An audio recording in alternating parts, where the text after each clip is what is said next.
Isis, Astarte, Diana, Hecate, Demeter, Kali, Inanna. These are the names of the goddess who calls us. She can be called by your name too. I was introduced to the resurgence of the goddess religion in the early 1980s when a friend invited me to take a course at Jefferson Unitarian Universalist Church in Denver. We were in Denver at the time. And this is a publication from the course called Cakes for the Queen of Heaven. And it's written by UU minister Shirley Ann Rank. It was very empowering, and it totally blew my mind. About that time, I gave birth to 2 daughters, which were truly spiritual experiences. And also during those years, my mother was diagnosed with colon cancer and died at 59. And she was very spiritual in her last years. After she passed, I received a powerful message from her. So I realized that I did believe in spirit, a power greater than me, and that I was a pagan. And pagan comes from the Latin paganus, or paganus, which means country dweller. And the early Christians in Rome referred to the people in the country that hadn't adopted Christianity yet. They referred to them as pagans. And then it sort of grew to expand lots of other religious paths. So anyway, growing up in the Catholic Church, I always questioned the creation story of Adam and Eve. What was so wrong about eating from the tree of knowledge? Well, I learned in this course, Cakes for the Queen of Heaven, that Eve, your name is evil, and that the snake was an ancient symbol of the great mother goddess, as was the tree of life, the tree of knowledge, and the apple. So, being a geologist, I was intrigued by new discoveries in archaeology in the 70s and all this new information about ancient religions that honored the earth and the great mother goddess.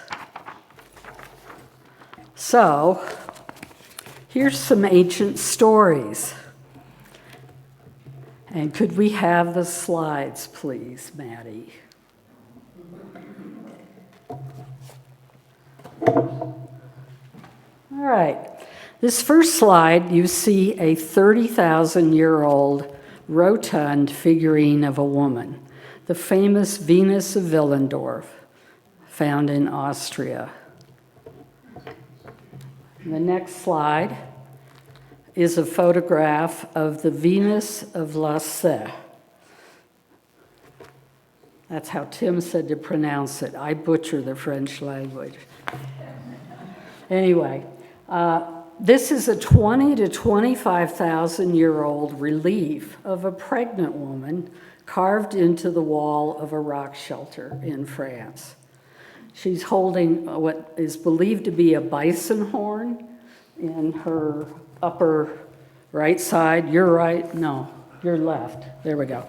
Anyway, that has 13 notches on it, and these notches are believed to represent the 13 moons of the year and women's 13 menstrual cycles. It is possibly the oldest calendar. This art is from before humans developed agriculture or metallurgy or settlements. There are no written records, but the consensus is that early humans worshipped a great mother and the earth. Of the thousands of figurines, and this one's really, well, not that one, but the first one, the Venus of Willendorf, is quite small. I forget the dimensions. But sort of your pocket goddess. Well, I think they carried them around. But anyway, the consensus is that early humans worshipped a great mother and the earth. Did I say that already? Yeah, I did. Of the thousands of figurines from prehistory, only 3% are males. The rest are very fertile-looking goddess figures. And they're found all over Europe, the Middle East, Asia, and Southeast Asia. Slide 3, please. All right, when people developed agriculture, around, I'm hearing 7 to 10,000 years ago, people developed agriculture and permanent settlements were possible. So this is a figurine, a drawing of a figurine of a woman with a full maternal body in a birth posture. And it's very typical of statues that were unearthed at Çatalhöyük, which is in Turkey. It's a famous hill which has traces of a habitation since 7400 BC. And I believe there's like 12 levels that have been excavated. And it became a hill because they just kept building houses. It may be the oldest or the earliest known city with houses that are like the Pueblo communities in our southwestern United States. Each house had its own altar with goddess symbols or goddess figurines, a cooking area, and also burials of relatives beneath the sleeping platform. I thought that was sort of, I don't know, creepy.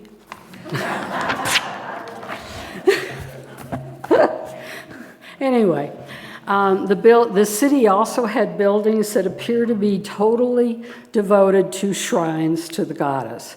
And they had lots of, I don't have a picture of this, I wish I did, but they had lots of altars with big oxen horns or, horns of cattle, which were sculpted out of clay and represent the goddess.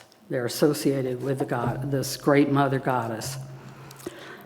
So anyway, archaeology at Çatalhöyük and elsewhere also suggests that these early cultures were matrilineal and matrifocal. And the next few slides are just examples from other places around the world. Slide 4, please. This is from Sardinia, an island off the coast of Italy in the Mediterranean, end of 5th century BC. A lot of the carvings were very stylized. A number of the goddess figurines had bird heads, so kind of a big nose and a small head. Sorry, there's lots of breasts in these pictures. Next slide, please. The one on the right is the oldest. That's from 5800 BCE. That's a pregnant goddess with her hands on her belly from Thessaly, Greece. That one is about 3.8 centimeters, 4 centimeters tall. The one on the left is a voluminous goddess from Malta, 3rd millennium BC. I'm going to take a sip of water. And while we get the next slide, please. All right. I know she looks scary, but that's just the way they painted their eyes. All right, this is the Minoan snake goddess. And she was found on the island of Crete, where the Minoan civilization was centered. It's a famous matrilineal culture. They built elaborate cities and temples to the goddess, but they fell, the civilization fell after the cataclysmic eruption of the volcano at Santorini, also known as Thera. That we've been able to date that to about 1550 BCE. So in the Middle East, there were many great goddesses. Inanna in Sumer, ancient Sumer, was the queen of heaven. Of course, there were many goddesses in ancient Egypt, and the early Hebrews worshipped a goddess. So I asked, what happened to the Great Mother religion? Well, it steadily lost power to worship of male gods. And today, I would call it propaganda or spin. And I have a few examples of that. New stories and myths were written to reflect the shift in divine power from feminine to masculine. The next slide shows the Venus of Milo. I pronounce it Milo, but it's from the island of Milos in Greece. During the Golden Age of Greece, even birth was turned on its head. The myth of the goddess Athena was sort of revised so that she was not born, but she sprang fully grown from the head of Zeus. And the Greek plays changed the roles of women in society as well. Let's see, let's do the next slide. This is the birth of Venus. This is a painting by Botticelli from the 1400s. It's pretty famous. It doesn't show up too well here. But anyway, so, she was a Greek goddess. So along with the other stories that sort of got revised, the original myth of Persephone and Demeter, in the original, she just decided, whoops, let me get my language going. Persephone chose to descend into the underworld because she was very concerned about the dead who were lost and suffering. And in the later version, Persephone was abducted by Hades, the god of the underworld. And you know the story, she would go into the underworld for 6 months and we would have winter, and then she would come back, and her mother Demeter would rejoice when she came back above ground, and we would have spring and prosperity. So anyway, in the last 2,000 years, we've seen the rise of Christianity and Islam, both with one male god. In Christianity, the Queen of Heaven title was given to Mary, the mother of Jesus, who became pregnant but was a virgin. Totally unnatural.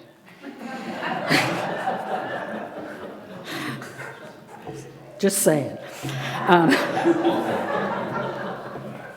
Her position is below God the Father and Jesus the Son and the Holy Spirit, although she is revered in many areas, much like the great goddess was.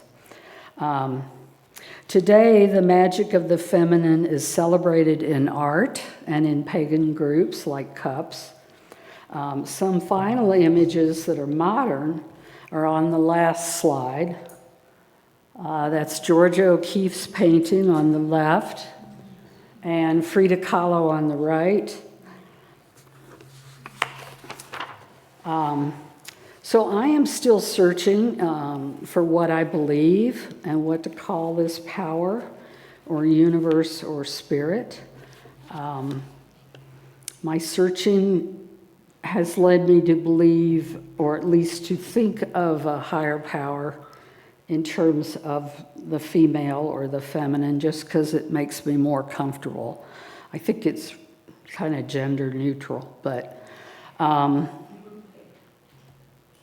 and I also have been doing 12 or 13 years with the, what do we call it, the God of the 12 steps.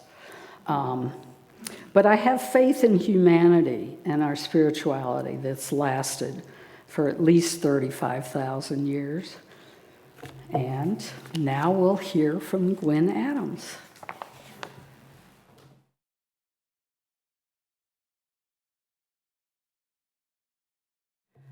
Okay, so as mentioned, I'm Gwyn Adams. My pronouns are she, her. And I'm going to take just a quick moment for a quick little plug. Some of you have mentioned to me that you miss having the CUPS group around and that you felt like it was an important piece of the church. So if you're interested in that, I'm just going to encourage you to come to the reflection after and talk with me, and we can see about getting something going. So let's see here. So we're going to talk about our modern understanding of the divine feminine, right? And we all have feminine and masculine traits within each of us, so it's important to note this isn't a gender thing. This is about the traits that we exhibit and how we want to present ourselves in the world. There's been a lot of public discourse lately about toxic masculinity, right? And that is an important discussion for another day. But we all have these light and dark aspects to ourselves. And the ideas related to goddesses or gods are useful metaphors. You can think of the archetypes as like a quick social shorthand, right? So like if I told you that somebody was coming over here with the lightning of Zeus in their eyes, we might want to leave, right? We might want to get out of their way. Like, that doesn't sound like a good time. But that's kind of the point that I'm making, is that we can hear these things and go, oh, that I can connect that quite easily and quite quickly with what we're looking at.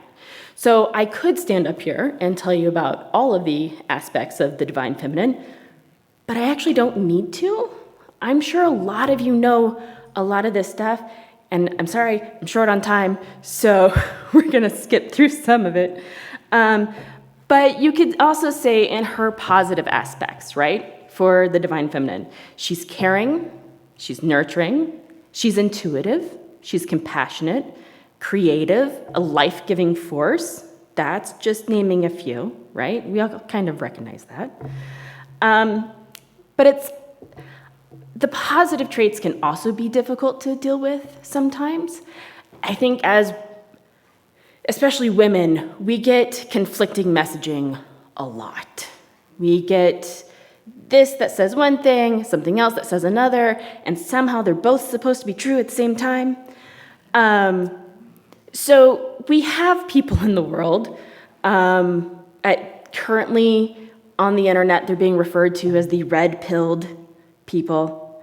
But that say that only certain positive feminine traits are the only things that are allowed for women. And men can't exhibit those at all because that's not masculine.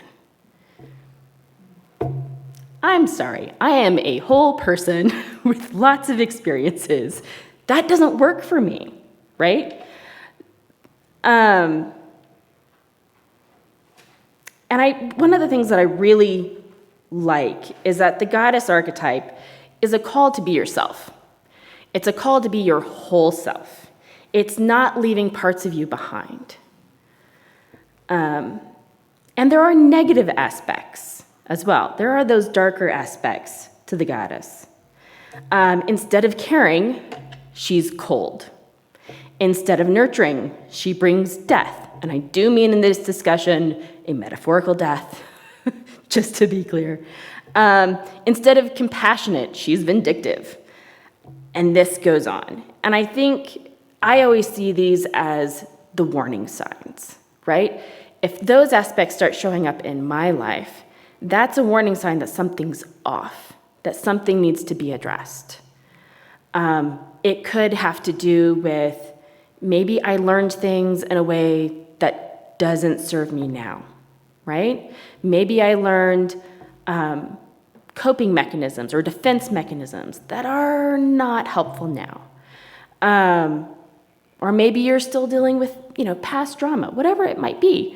But that being said, when we have these positive and negative aspects, it allows us to examine our own lives more fully.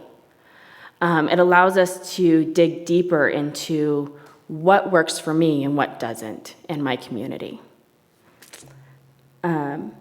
So I'll leave you with a quote that's often attributed to Maya Angelou. Do the best you can until you know better. And when you know better, do better. Blessed be.